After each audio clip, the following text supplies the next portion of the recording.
بين إظهار وإدغام. So بين إظهار, which is say ذِلًّا, and إدغام, which is دخل شيء في شيء.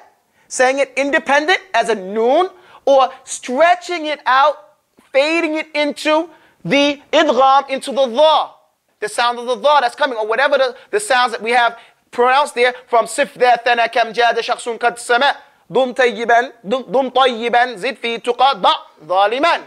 So we say dhillan dhalila. You see that? Dhillan. You see that? And you have 2 counts to do it. You can't do dhillan dhali. That's incorrect. How many counts you have?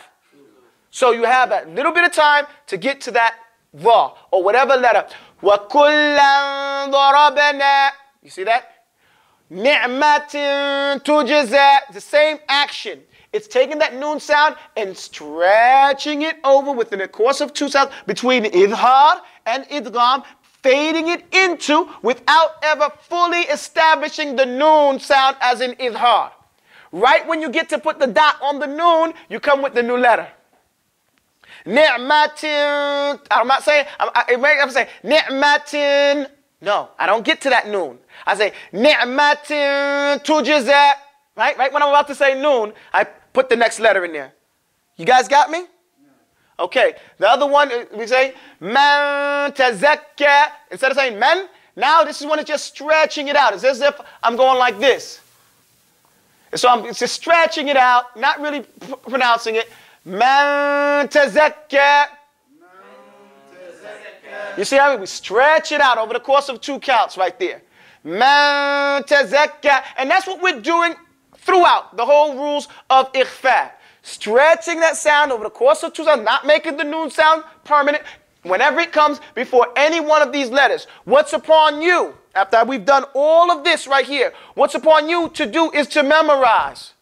If you only just memorize the rule, وَالرَّابِعُ الْإِخْفَاءُ عِنْدَ الْفَاضِلِ مِنَ الْحُرُوفِ وَاجِبٌ لِلْفَاضِلِ فِي خَمْسَةٍ مِنْ بَعْدِ عَشْرَةٍ رَمْزُهَا في كلمة هذا البيت قد ضمنتها صف ذا ثنا كم جاد شخص قد سما دم طيبا زد في تقى دع ظالما. You'll be ready when you go find that sheikh. You don't never know who might be a sheikh, especially here in America. You don't know who's here might have something that you need. You find out this person has an isnad to his teachers, to his shuyukh, going back to the Prophet ﷺ, or the tabi'een, or the tabi'een, or some mufti. Then you go, you sit with that person, you're ready now to take the lesson, as opposed to what we used to do is that person teach you something, and then when they're gone, you have to start all over with somebody else because you don't know what you have. And the other person doesn't have any firm primer that he can say, okay, I'm going to start again with that person at where he left off, or let me review with you what you learned. Right? Because everybody has something they can pull out with, but if you study a classic, I don't care if you're from West Africa, or you're from East Africa, or you're from Zimbabwe, or you're from, what do you call it, Bangladesh, or Saudi Arabia, the classic is the same.